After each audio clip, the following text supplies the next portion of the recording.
아마 우리에게 평생을 두고 다스리기 힘든 가장 위험한 감정이 있다고 하면 그것은 아마 분노일 겁니다. 화내는 거 말이죠. 여러분은 어떻게 생각하시는지 모르겠어요. 저는 그렇게 생각합니다. 제 경험을 통해서도 그렇고 주위 사람들을 보면서 우리가 여러 가지 감정을 얘기합니다. 외롭다, 슬프다, 고독하다, 쓸쓸하다. 그러지만은 가장 우리가 다스리기 힘든 감정은 분노 같아요. 나이 어리나 80이 넘은 할아버지나 이 분노는 여전히 우리 안에 이글거리고 있는 것을 보게 됩니다. 분노가 위험한 이유가 몇 가지가 있는 것 같은데요. 첫 번째는 예측하기 힘들기 때문에 그런 것 같아요. 여러분 분노를 예측한다면 얼마나 좋겠어요. 야, 내일 이맘때쯤 내 속에 부글부글 끓어오르겠구나. 그러면 기도하면서 참으면 되잖아요. 제 경험으로는 그거는 언제 찾아올지 몰라요. 잘 나가다가 욱 하면 실수하는 거 아니겠어요? 또 이 분노는 굉장히 여러 가지 형태로 우리에게 찾아오는 것 같습니다. 때로는 굉장히 짜증으로 찾아오기도 하고요. 때로 한두 마디의 욱하는 말로 우리가 그 분노를 또 나타내기도 합니다. 그래서 평생을 두고 하고 나서 그 말을 얼마나 우리가 후회합니까? 그러나 후회해도 소용없죠. 그러나 뭐니 해도 이 분노가 가장 위험한 이유는 파괴적이라는 겁니다. 여러분 화를 내보시면 알겠죠. 화를 당해보신 분은 알 거예요. 화를 받아본 사람은 얼마나 그 상처가 깊게 갑니까? 오래 갑니까? 나는 화가 나서 그저 한마디 욱하고 던진 말이지만 상대가 받을 때 그것은 일주일, 2주일 또는 몇 달, 몇 년을 갈 수가 있는 거예요. 한 번의 분노 때문에 가족을 파괴한 사람들이 있고 자기 인생을 파탄에 몰아넣어서 감옥에 가 있는 사람을 저는 알고 있습니다. 한 번에 욱하는 성격 때문에.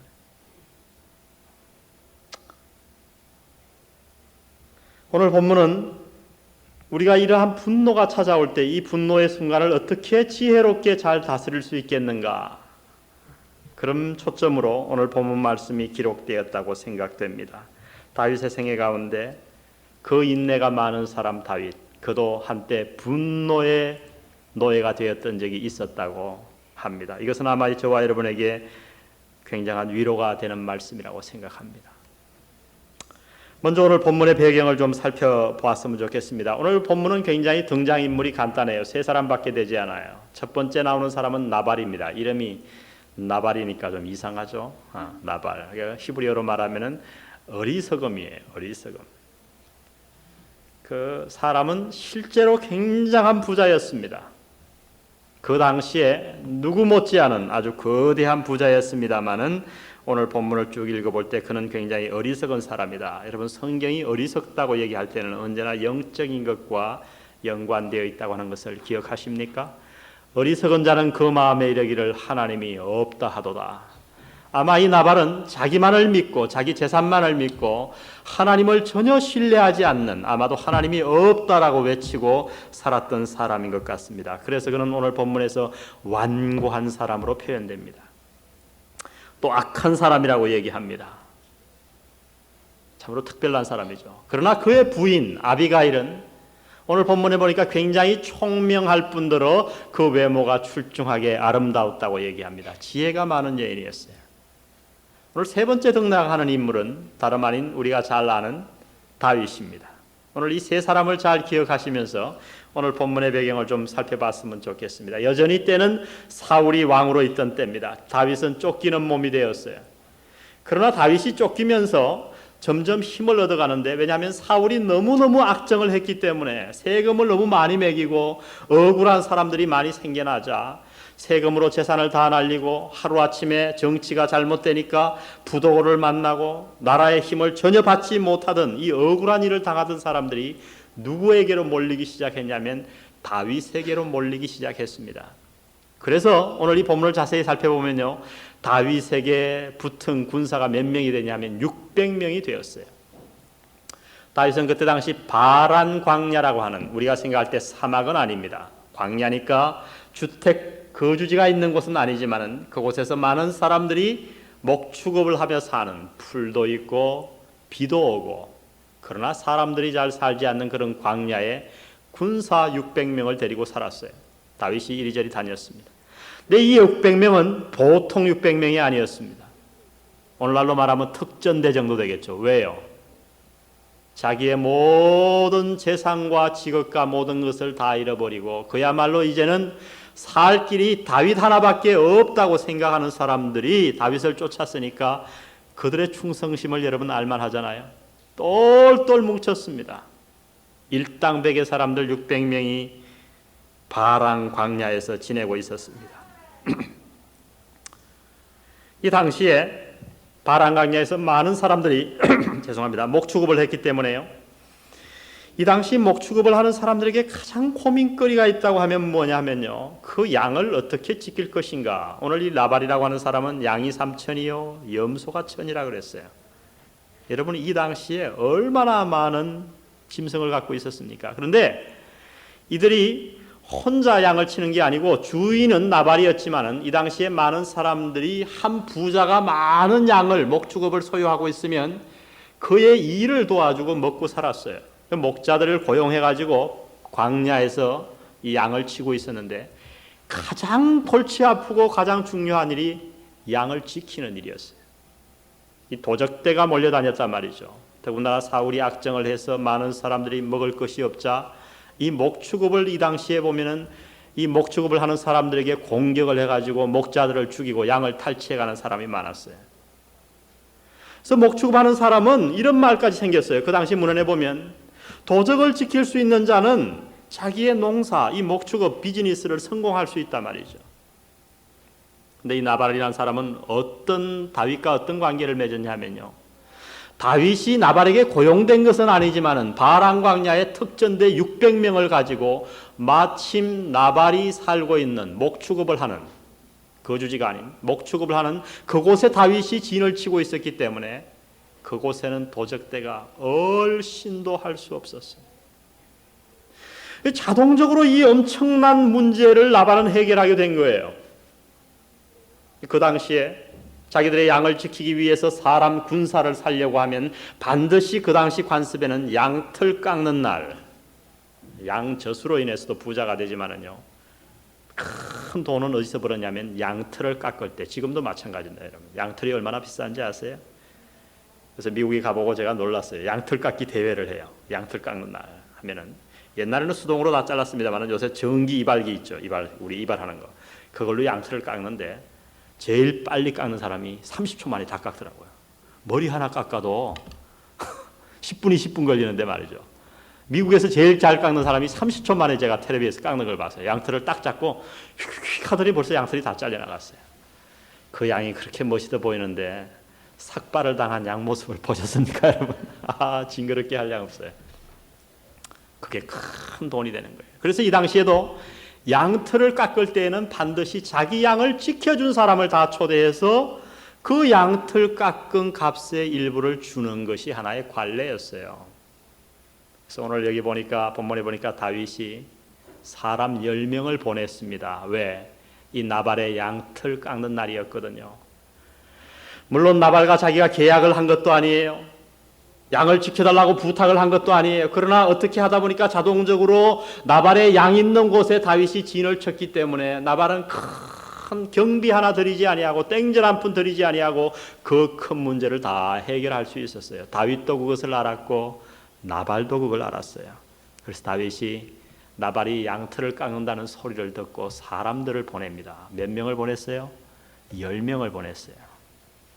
이것 보면요, 다윗이 굉장히 조심스러운 사람이었던 것 같아요. 만일 자기가 군사를 데리고 가서 나발 보고 당신이 오늘 양털 깎는 날이니까 나한테 뭘 좀 주시오 이러면 이거 하나의 협박이 될 수 있거든요. 그래서 자기가 직접 갈 수 있었지만은 가지 아니하고 그저 10명을 보냈어요. 10명을 보낸 것만 봐도 다윗이 요구한 것이 그렇게 많지 않음을 알 수 있습니다. 여러분 10명이 떡보따리와 포도주 보따리를 들면 얼마나 들겠습니까? 다윗이 600명 군사 가운데 힘 좋은 사람 한 50명 보낼 수 있었지만은 그렇게 하지 아니하고 10명을 보냈어요. 그것도 보내가지고는 어떻게 굉장히 억압적으로 전혀 얘기하지 않았어요. 6절을 보십시오. 이같이 그 부하게 사는 자에게 이르기를, 부자니까 너는 뭐하라? 평강하라. 내 집도 평강하라. 내 소유의 모든 것도 평강하라. 샬롬, 샬롬, 샬롬 들어가거든. 7절에 뭔 얘기를 하냐면요, 내게 양털 깎는 자들이 있다 함을 이제 내가 들었노라. 내 목자들이 우리와 함께 있었으나 우리가 그들을 상치 아니하였고 그들이 갈멜에 있는 동안에 그들의 것을 하나도 잃지 아니하였나니. 그리고 뭐 그렇게 큰 걸 요구한 것도 아니에요. 8절을 보세요. 내 소년들에게 물으면 그들이 내게 구하리라. 내가 네 양을 지켜준 것을 네 소년들 목자들이 더할 거다. 그런즉 내 소년들로 내게 은혜를 얻게 하라. 우리가 좋은 날에 왔은즉, 양털 깎는 날에 왔은즉, 네가 수입이 생기는 날에 왔은즉 내 손에 있는 대로 내 종들과 내 아들 다윗에게 주기를 원하노라 하더라 하라. 있는 대로 다 내놓으라는 게 아니라 아무거라도 좋다. 우리가 지금 굶어 있지 않느냐? 전쟁을 하고 와서 지금 굉장히 피곤해 있고 우리에게는 음식이 있으니까 아무거라도 좋다. 우리나라 말로 말하면 찬밥등이라도 좋다. 얼마나 여러분 겸손합니까? 이스라엘의 왕으로 세움받은 다윗입니다. 특전대 600명의 장군입니다. 그로 말미암아 나발은 너무나도 큰 은혜를 얻었어요. 아마도 그가 가진 이 4,000마리의 양 3,000마리와 1,000마리의 염소 가운데 10분의 1씩 300마리와 100마리를 다윗이 달라고 해도 그는 당연히 줘야 할 그런 의무예요. 그런데 다윗은 이렇게 겸손하게 접근을 해갑니다. 그런데요, 나발의 대답은 뭐예요? 우리 나발의 대답을 10절에서 한번 보겠습니다. 나발이 다윗의 사환들에게 대답하여 가로되, 다 같이 한번 읽어볼까요? 시작.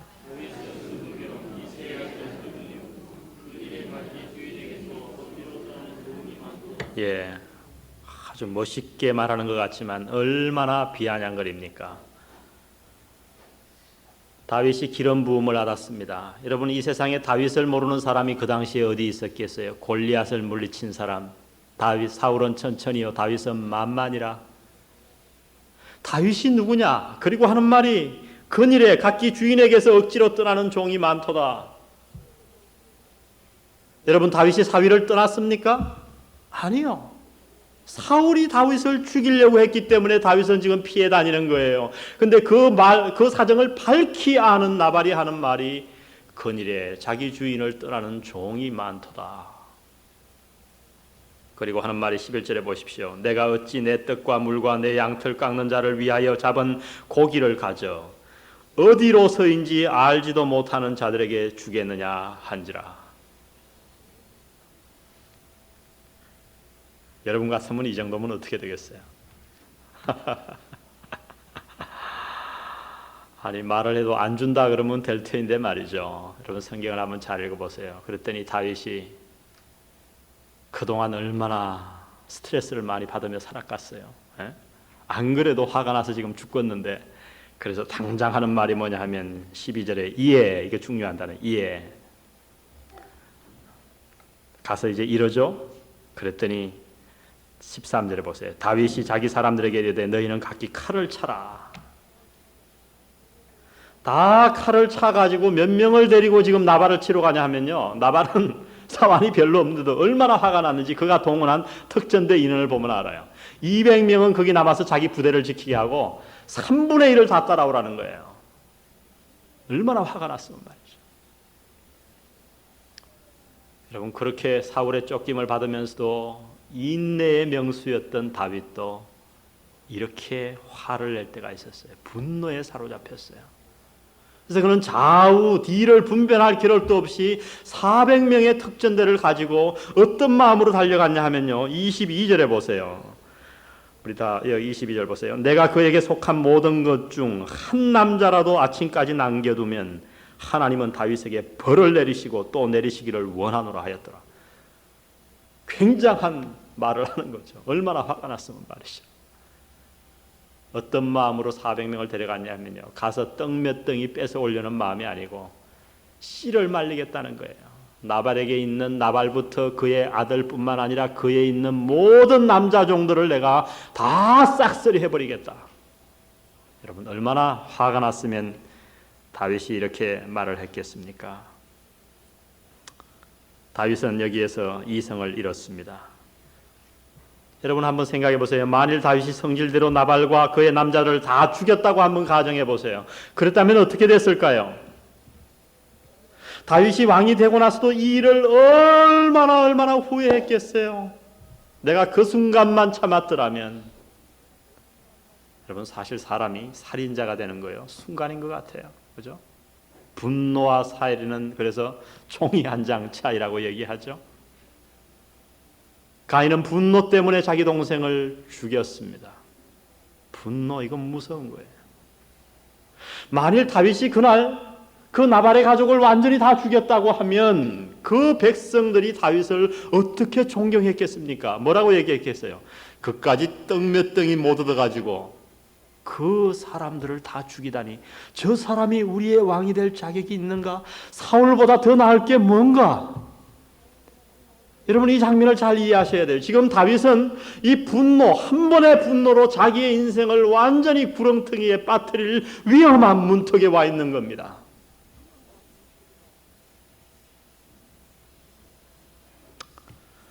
자, 이 정도 하고 또 다른 곳에서 일어나는 배경을 한번 생각해 보십시다. 아비가일입니다. 아비가일은 앉아 있다가 사환이 헐레벌떡 뛰어와서 전하는 말을 들었습니다. 저는 이 본문을 읽으면서 이런 생각을 해봤어요. 만약에 보통 여자 같으면 어떻게 됐을까? 오늘 이 본문을 자세히 읽어보면 이 나발은요, 악한 사람이죠. 하나님이 없다고 외치는 사람이죠. 아비가일은 하나님을 진실로 믿는 사람이었어요. 아주 어리석은 사람이죠. 완고한 사람이죠. 이런 걸로 봐서 아비가일에게도 전혀 잘해주지 않은 것 같아요. 부부 사이가 굉장히 나빴단 말이죠. 정말 어떻게 구제할 수 없는 남편이었어요. 그런데 이 소식을 듣게 됐으니까 아비가일이 어떻게 했어요? 아이고 잘됐다. 이번 기회에 한번 다윗에게 한번 당해봐라. 주여, 우리 남편을 다윗을 통해서 버르장머리를 좀 고쳐주시옵소서. 아마 이렇게 기도했을 것 같아요. 여기 웃는 여자분들은 상당히 수상한 분들입니다. 평상시에 남편을 별로고 별렀는데 때가 왔단 말이죠. 그러면 저놈의 남편 주여, 다리 몽댕이를 부러뜨려서라도 버르장머리를 고쳐주십시오. 아마 이렇게 하지 않겠습니까? 이 여자가 굉장한 여자예요. 종들이 나발에게 가지 않고 이 여자에게 간 것만 봐도요, 나발은 이미 종들에게 인정을 받지 못했고, 사관들이 뭐라 그러냐면 우리가 나발에게 가서 이 얘기를 해봐야 우리 주인은 완고한 사람이라 듣지 않을 겁니다. 그래서 부인에게 쫓아왔단 말이죠. 자초지종을 다 얘기해요. 14절 보세요. 소년 중 하나가 나발의 아내 아비가일에게 고하여 가로되 다윗이 우리 주인에게 문안하러 광야에서 사자들을 보내었거늘. 뭐하러요? 문안하러.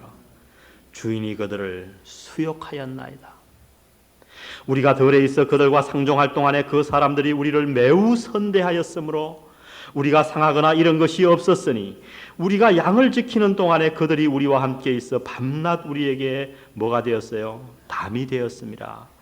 그런즉 이제 당신은 어떻게 할 것을 알아 생각하실지니 이는 다윗이 우리 주인과 주인의 온 집을 해하기로 결정하였음이니이다. 주인은 뭐한 사람이요? 불량한 사람이라 더불어 말할 수 없나이다. 이 말을 들은 아비가일, 보통 여자 같으면 오히려 하나님께 손을 더 봐달라고 기도할 법하건만은 18절에 보니까 아비가일은 떡 200덩이를 준비합니다. 몇 덩이요? 200덩이. 여러분 떡 200덩이니까 얼마나 많아요. 다윗이 이 10명이 들고 갈 수 있는 인원이 아니에요. 떡 200덩이를 탁 준비하고 그 다음에 포도주 2부대, 양 5마리, 건포도 백송이, 무화과 뭉치 200개를 준비해가지고 자기 종들을 쫙 짊어지고 다윗이 군사 400을 데리고 오는 그 길목에 나가 마중을 나갑니다. 나가서 어떻게 합니까? 다윗을 만납니다. 그 만나는 장면이 24절에 기록되어 있습니다. 그가 다윗의 발에 엎드려 가로되 내 주여 청컨대 이 죄악을 나곧 내게로 돌리시고 여종으로 주의 귀에 말하게 하시고 이 여종의 말을 들으소서. 원하옵나니 내 주는 이 불량한 사람 나발을 개의치 마옵소서. 그 이름이 그에게 적당하니 그 이름이 나발이라. 그는 미련한 자니이다. 여종은 내 주에 보내신 소년들을 보지 못하였나이다. 아니 아무리 그래도 옆에 내가 남편을 이렇게 욕할 수 있느냐 그러지만 사실 이 나발에게 대한 이 평은 이미 사람들이 그렇게 불렀고 주위 사람들도 다 알았고 동네 사람들도 다 알았던 것 같아요. 오늘 이 아비가일은 자기 남편에 대한 이런 평을 부인하려고 하지 않았어요. 이미 다 알고 있는데 부인해서 뭐 하겠어요. 그러면서 오늘 이 여자는 이 아비가일은 말하기를 이 모든 책임을 자신에게로 돌리는 거예요. 내가 이 일을 몰랐습니다. 모든 책임은 나에게 있습니다. 다윗이요. 그러면서 26절에 뭐라고 합니까? 한번 보십시오. 내 주여 여호와께서 사시고 내 주도 살아계시거니와 내 주의 손으로 피를 흘려 친히 보수하시는 일을 여호와께서 막으셨으니 내 주의 원수들과 내 주를 해하려 하는 자들은 나발과 같이 되기를 원하나이다. 여종이 내 주에게 가져온 이 예물로 내 주를 쫓는 이 소년들에게 주게 하시고 주의 누구의 허물을? 여종의 허물을 사하여 주옵소서. 이 남편을 위해서 이 여자가 말이죠 나가서 이렇게 비는 거예요. 여호와께서 반드시 내 주를 위하여 든든한 집을 세우시리니 이는 내 주께서 여호와의 싸움을 싸우시며 내 주의 일생에 내 주에게서 악한 일을 찾을 수 없음이니이다. 지금 이 여자가 하는 말은 뭐예요? 이 여자의 믿음을 보세요. 아비가일의 믿음을. 다윗이여 제가 당신을 보니 다음 때에 왕이 되실 분입니다. 저는 그것을 알고 있습니다. 그러니 왕이시여 다윗이여 살인으로서 당신의 이력을 더럽히지 마옵소서. 억울한 일을 당한 것을 이해하지만은 살인이 해결책은 아니지 않습니까? 다윗이여 참으소서. 이 얼마나 아름다운 말이에요. 잠언에도 유순한 대답은 분노를 쉬게 한다고 할 수 있습니다. 혹 여러분 남편 가운데 성질이 불같은 분이 있습니까? 그래서 맨날 그릇이 남아나지 않는 집안이 여기 있는지 모르겠습니다. 그러나 제가 관찰해 볼 때 물론 대부분의 잘못이 화를 내는 사람에게 있습니다만은 거기에 휘발유를 끼얹는 여자가 있더라고요. 다윗이 지금 이 분노가 펄펄 나가지고 지금 자기의 일생을 망치고 말이죠. 이 나발의 가족을 다 몰살시킬 만한 이런 위험천만한 일을 하러 지금 씩씩거리고 가는데 이 한 여자 아비가일의 이 아름다운 말, 믿음의 말, 그것이 다윗을 구제했다고 오늘 본문은 가르쳐 줍니다. 저는 수없이 신앙 상담을 하며 많이 들었습니다. 과거에 한국 남자들은 성질을 잘 부린 것 같아요. 여자 무서운 줄 모르고 간이 큰 남자들이 옛날에는 많아가지고 그저 성질을 부리고 그러는데 그러면서 남편 욕을 하고 돌아다니고 이런 여자들 가만히 보면요. 가까이 가서 보면 결국 남편 혼자 화를 낸 건 아니에요. 그게 자꾸 기름을 끼얹는 거죠.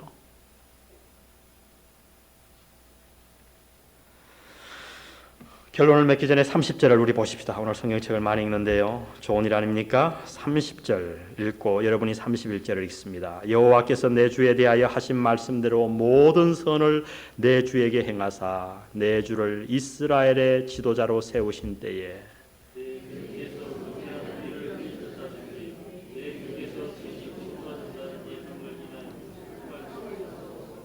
내 주의 마음에 걸리는 것도 없으시리니 다만 여호와께서 내 주를 후대하신 때에 원컨대 내 주의 여종을 생각하소서.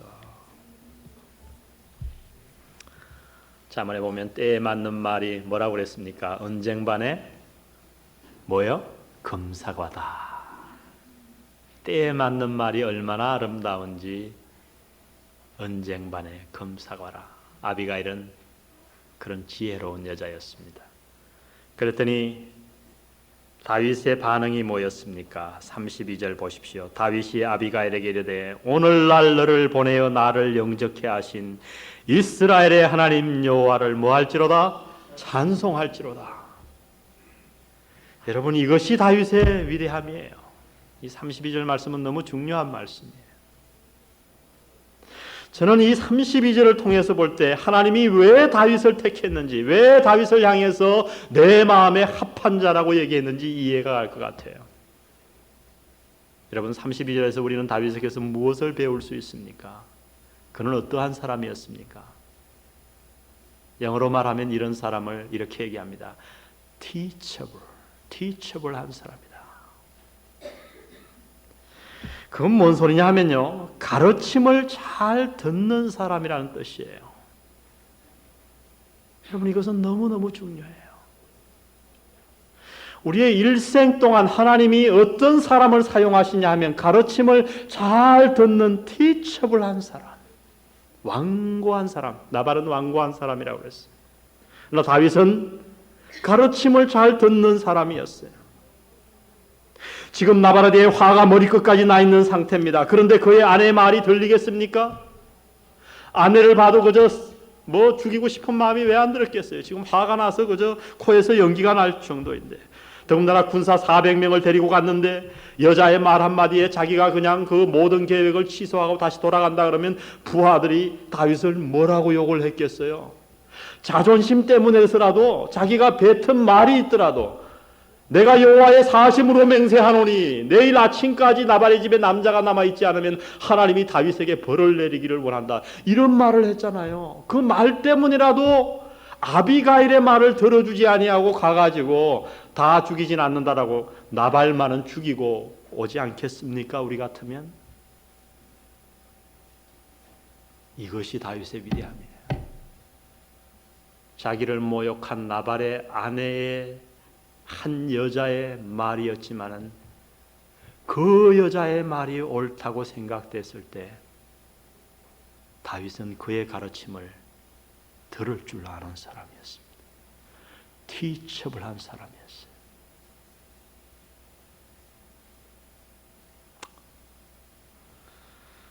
우리 집 사람이 여기 앉아 있기 때문에 저는 이런 설교하기가 참 뭐합니다. 우리 집 사람이 시집 와서 제 화내는 것 때문에 많이 상처를 받았을 거예요. 근데 요새는 좀 안 그런 것 같아요. 제가 좀 나아지고 있는지 않는지 모르겠어요. 제가 누누이 말씀드렸죠. 우리 집에 이 화내는 유전이 온다고. 그렇다고 제가 우리 아버지에 비하면 정말 11조도 화를 안 낸 것 같아요. 근데 워낙에 우리 장인 어른이 유순한 분이라 제가 이렇게 소리만 질러도 우리 집 사람은 상처를 받아요. 제 목소리가 우렁차잖아요. 여러분, 때로 하나님이 여러분의 아내나 여러분의 자녀를 통해서 옳은 말씀을 하실 수도 있어요. 누구로부터 누가 한 말이냐가 중요하지 않단 말이에요. 우리 믿는 사람들이 생각해야 할 것은 누가 그 말을 전했건, 목사이건 내 아들이건 내가 미워하는 사람이건 누구건 그 대상을 볼 것이 아니라 그 말이 옳은가 아닌가를 보아야 할 줄 믿습니다. 원수가 내게 어떤 말을 하더라도 그 말이 맞다면 내가 그 말을 들을 줄 아는 자세가 필요하다는 거예요. 오늘 이러한 자세가 없기 때문에 우리 가정이 파탄이 나요. 한번 원수가 되면요, 남편과 아내 사이가 벌어지면 아무리 남편이 옳은 말을 하고 아무리 아내가 옳은 말을 해도 듣지를 않으려고 그래요. 그건 teachable한 게 아니에요. 완고한 거예요. 성도 간에도 그래요. 다윗은 정말 훌륭한 사람이에요. 저는 이 본문을 읽으면서 저는 기도했습니다. 하나님, 제가 이러한 자가 되게 해 주옵소서. 여자예요. 그 당시에 여자의 지위가 어떠했어요? 형편없는 지위였어요. 지금 그의 남편은 자기를 너무너무 모욕했어요. 자기를 모욕한 아내의 말 어찌 들을 수 있겠어요? 그것도 400명의 자기 군사들이 보는 앞에서. 그러나 다윗은 아비가일의 말을 듣자마자 너를 보내어 나를 막으신 하나님을 찬송할지로다. 할렐루야. 이것이 다윗의 훌륭한 점이었습니다.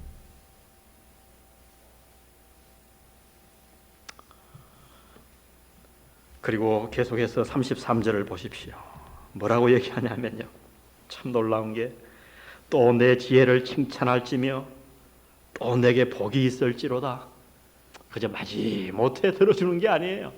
그냥 자기를, 그 여자를 칭찬을 하는 거예요. 오늘날 내가 피를 흘릴 것과 친히 보수하는 것을 내가 뭐 했느니라? 네가 막았느니라. 35절 보세요. 우리 다 같이 한번 읽어보십시다. 35절 시작. 다윗이 그가 가져온 것을 그의 손에서 받고 그에게 이르되 내 집으로 평안히 올라가라. 내가 내 말을 듣고 내 청을 허락하노라.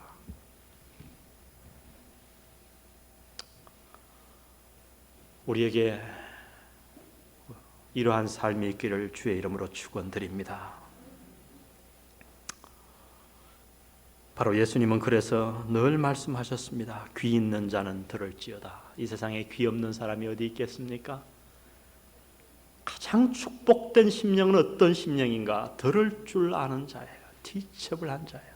가르침을 받을 줄 아는 자예요. 똑같이 하나님의 말씀을 듣고 똑같이 하나님의 말씀인 이 성경을 읽어도 가르침을 받을 줄 아는 자는 변화되더라고요. 아무리 부부 사이가 위험한 지경에 갔더라도 회복하더라고요.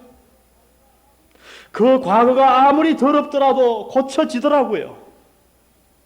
참으로 비극은 어떤 비극인지 아세요? 완고한 자, 주의 말씀을 대해서 가르침을 받지 않으려고 하는 자, 그는 하나님의 축복을 받을 수 없습니다.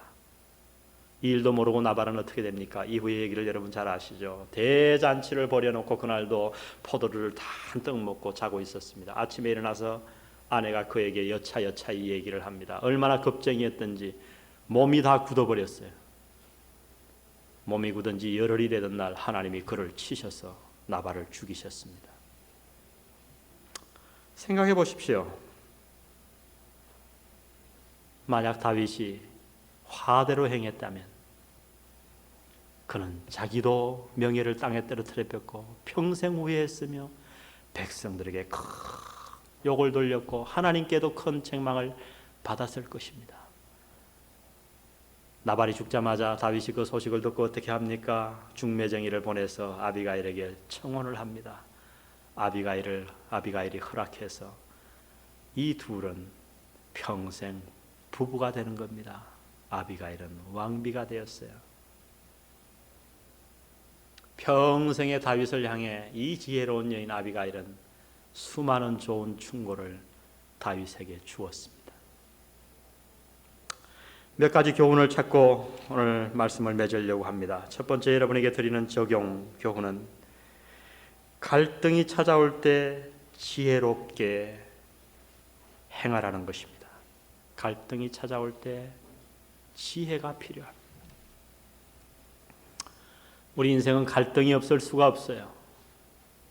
아무리 좋은 부부 사이에도 갈등은 옵니다. 아무리 좋은 친구 사이에도 갈등은 찾아옵니다. 아무리 좋은 관계에도 이 세상에 갈등은 찾아와요. 그러나 갈등이 찾아올 때 여러분 주님 앞에 지혜를 구하십시오. 조심하지 않으면 우리는 육신적인 방법으로 우리의 갈등을 해결하기 쉽다는 겁니다. 제가 지혜롭게라고 말씀드릴 때 무엇을 뜻합니까? 갈등 시에 특히 일의 전체를 보라는 겁니다. 화가 머리끝까지 났을 때 제가 못하는 게 그거예요. 아니 화를 내는 사람들이 다 그럴 거예요. 화를 낼 때 뭡니까? 단면만 보고 화를 쏟아버리는 거예요. 그러나 사실 제가 화를 낸 경우도 이렇게 봐도요, 화를 내지 않고 꿀떡 참고 그 모든 일의 전후를 다 보면 화낼 일이 별로 없어요. 그렇죠? 어떤 사람이 내게 굉장히 화나는 행동을 했는데 그 단면만 보니까 욱하고 화가 나는 거지, 그 사람이 왜 했는지 어째서 그런 일을 범했는지 쭉 자초지종 얘기를 다 듣고 나면 화낼 일이 없다 이 말입니다. 그러므로 갈등이 찾아올 때, 여러분이 화낼 어떤 일이 찾아올 때 일의 전체를 볼 수 있도록 주님 앞에 기도하시기 바랍니다. 여러분 이것은 너무 중요해요. 어떤 갈등이건 어떤 문제이건 거기는 반드시 양면성이 있기 마련이에요. 우리가 화를 내는 것은 내 쪽에서 내 형편만 살피기 때문에 분노의 노예가 될 수 있다고 하는 사실을 꼭 명심하시기 바랍니다. 우리 한번 따라해 볼까요? 갈등이 찾아올 때 지혜롭게 행하라. 두 번째 제가 여러분의 적용 드리고 싶은 것은 갈등으로 인해 마음이 끓더라도 현명한 충고에 귀를 기울이라. 부글부글 끓어오를 때 그때라도 누가 옳은 말을 하거든 그 말을 들으란 말입니다. 이미 말씀드렸습니다. 어린아이의 말이라도 그것이 맞으면 따라야 합니다. 여자의 말이라도 그것이 맞으면 쫓아야 합니다. 고집으로 갈등을 더 크게 확대시키지 말라는 겁니다. 저도 이 설교를 하면서 후회스러운 면이 많이 있어요. 제가 그때 그러지 않았더라면. 대부분 화를 내고 난 사람 후회합니다. 곧 후회해요. 마지막 세 번째 여러분에게 드리고 싶은 것은 갈등을 육신적인 방법으로 해결하기보다 하나님께 맡기라는 겁니다. 하나님께 맡기십시오. 다윗이 아비가일의 충고를 듣고 그의 말을 듣고 돌아갔습니다. 열흘 후에 하나님이 어떻게 하셨다고요? 나발을 치셨습니다. 하나님께서 기름 부어 세운 종 다윗을 그렇게 모욕한 나발, 하나님이 쳐서 죽었습니다. 이미 말씀드렸지만 하나님이 나발을 치기 전에 다윗이 화가 나서 달려가서 그 군사 400을 데리고 완전히 다 죽였다고 해보세요. 다윗은 그것으로 인해서 큰 비극을 맞았을 거예요. 아비가일을 아내로 절대 얻지 못했을 거예요.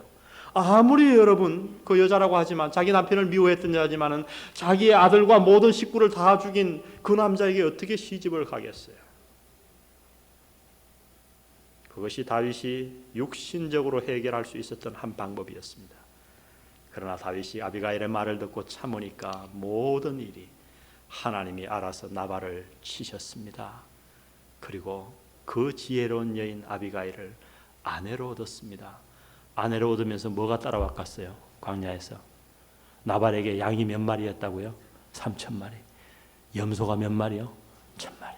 여러분 돈 버는 건 간단해요. 그렇게 성질대로 사니까 돈 못 버는 거지. 하나님이 모든 축복을 다 주셨어요. 다윗에게만 이 축복이 해당되겠습니까? 여러분, 우리 인생은 어려움과 갈등의 고통 속에 살 수밖에 없습니다. 이미 이 가운데 부부간에 또는 자녀간에 친구간에 형제간에 사업간에 고용인과의 직원 간의 어려움 속에 갈등의 고통 속에 있는 분들도 있는지 모르겠습니다. 우리는 고통의 시대에 살고 있습니다. IMF가 오고 부도가 나기 시작하다 모든 가정들이 흔들리기 시작해요. 서로를 원망합니다. 잠시의 화를 이기지 못해서 가정을 결단내는 일이 우리 주위에 얼마나 많이 일어나는지 모르겠습니다. 이 시대에 여러분 이 말씀을 생각하시기 바랍니다. 다윗을 생각하십시오. 하나님의 방법으로 하나님께서 여러분의 갈등과 고민을 해결해 주시기를 주의 이름으로 축원드립니다. 오늘 말씀 생각하시면서 우리 494장 찬송 그리고 모든 예배 마치겠습니다.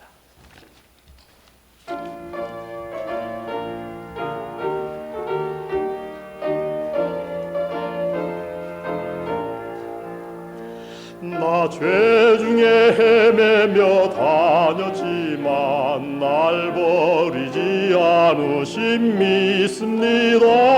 나 가는 길 주께서 지키시며 늘 동행해 주시네. 주 언제나 나와 함께 늘 동행해 주시네. 주 날마다 내게 힘주고 늘